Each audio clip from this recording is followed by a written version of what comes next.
കേരളത്തിൻ്റെ മലയോര മേഖലയിൽ 1977 മുമ്പ് കുടിയേറിയ മനുഷ്യന് ഭൂമിയുടെ അവകാശികളാക്കുക എന്ന ലക്ഷ്യം വെച്ചുകൊണ്ട് മലയോര മേഖലയിലെ പട്ടയ വിതരണം വേഗമാക്കുന്നതിന് വേണ്ടി ഈ ഗവൺമെൻറ് നിരന്തരമായ പ്രവർത്തനങ്ങളാണ് നടത്തി വരുന്നത്. 1993 ഭൂപതിവ് നിയമത്തിൻ്റെ ഭാഗമായിട്ടുള്ള ചട്ടമനുസരിച്ചാണ് മലയോര മേഖലയിലെ പട്ടയങ്ങളുടെ വിതരണം പൊതുവായി നടക്കുക. മലയോര മേഖലയിലെ പട്ടയത്തിൻ്റെ പ്രധാനപ്പെട്ട പ്രശ്നം വനത്തിൻ്റെ ഭാഗമാണ് അത് എന്നുള്ളത് കൊണ്ട് കേന്ദ്ര ഗവൺമെൻറ്റിൻ്റെ അനുവാദത്തോടു കൂടി മാത്രമേ ആ ഭൂമി നമുക്ക് വിതരണം ചെയ്യാനാകൂ. കേരളത്തിലെ കേന്ദ്ര ഗവൺമെൻറ്റിൻ്റെ അനുവാദം കിട്ടിയ മലയോര മേഖലയിലെ ഭൂമികൾ അതിൻ്റെ യഥാർത്ഥ ഉടമസ്ഥന്മാർക്ക് വിതരണം നടത്തിക്കൊണ്ടിരിക്കുന്ന പ്രവർത്തനങ്ങൾ ഏതാണ്ട് പൂർത്തീകരിച്ചു വരികയാണ്.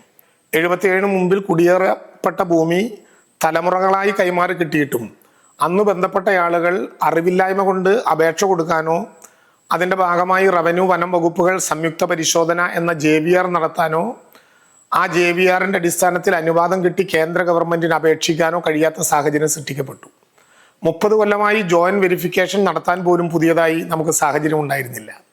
ഈ ഘട്ടത്തിലാണ് കഴിഞ്ഞ ഫെബ്രുവരി മാസത്തിൽ ബഹുമാനപ്പെട്ട കേരളത്തിലെ സംസ്ഥാന വനം വകുപ്പ് മന്ത്രിയും റവന്യൂ വകുപ്പ് മന്ത്രിയും ബന്ധപ്പെട്ട ഉദ്യോഗസ്ഥന്മാരും ചേർന്ന് കേന്ദ്ര വനം വകുപ്പിൻ്റെ മുമ്പിൽ ഈ പ്രശ്നം തുടർച്ചയായി അവതരിപ്പിക്കുന്ന ഈ പ്രശ്നം വിപുലമായ ചർച്ചകളിലൂടെ വലിയ തരത്തിലുള്ള പുതിയ രീതികളിലേക്ക് മാറ്റാൻ വേണ്ടി ശ്രമിച്ചത്. അതിൻ്റെ അടിസ്ഥാനത്തിൽ അർഹതപ്പെട്ട ആളുകൾ ഇനിയും 1977 മുമ്പ് കുടിയേറപ്പെട്ടവരുടെ തുടർച്ചക്കാർ ഇനിയും ഉണ്ടെങ്കിൽ അവർക്ക് പട്ടയം കൊടുക്കാം എന്ന ഒരു പൊതുധാരണയിലേക്ക് കേന്ദ്ര ഗവൺമെൻറ് എത്തിച്ചേർന്നു. ഇതിൻ്റെ ഭാഗമായിട്ടുള്ള ആദ്യത്തെ നടപടി സംയുക്ത പരിശോധനയാണ്, റവന്യൂ വനം വകുപ്പുകളുടെ സംയുക്ത പരിശോധന.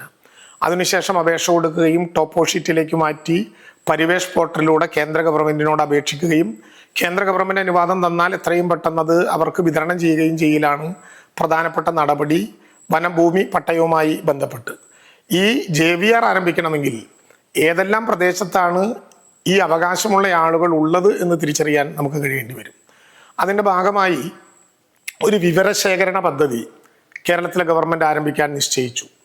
കഴിഞ്ഞ 2024 കഴിഞ്ഞ മാർച്ച് മാസം 1-ാം തീയതി മുതൽ 30-ാം തീയതി വരെയാണ് കേരളത്തിലെ മുഴുവൻ മലയോര വില്ലേജുകളിലും വിവരശേഖരണത്തിന് ഞങ്ങളിതിന് അർഹരാണെന്ന് കാണിച്ചുകൊണ്ട് എന്നാൽ JVR നടന്നിട്ടില്ല എന്ന് കാണിച്ചുകൊണ്ട് അപേക്ഷ നൽകാൻ അനുവദിച്ച തീയതി.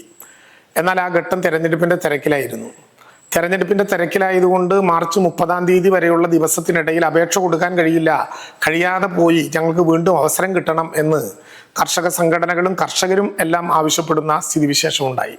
കേരളത്തിൻ്റെ നിയമസഭയിൽ തന്നെ ബഹുമാനപ്പെട്ട MLA PS സുബാൽ ഒരു സബ്മിഷനായി ഇത് അവതരിപ്പിക്കുകയും ചെയ്തു.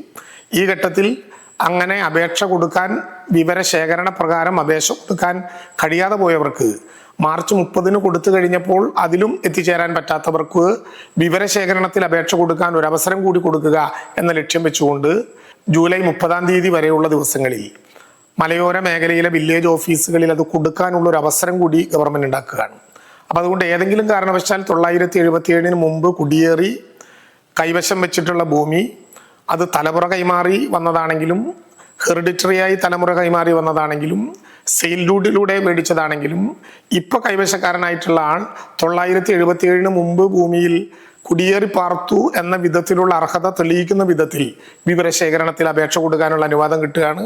വിവരശേഖരണത്തിൽ ലഭ്യമായ അപേക്ഷകൾ മുഴുവൻ താലൂക്ക് ഓഫീസിൽ വില്ലേജ് തിരിച്ച് പ്രത്യേകമായി രേഖപ്പെടുത്തി ആ സ്ഥലങ്ങളിൽ തുടർന്ന് JVRനും അപേക്ഷയ്ക്കും തുടർന്നുള്ള നടപടികൾക്ക് നേതൃത്വം നൽകും.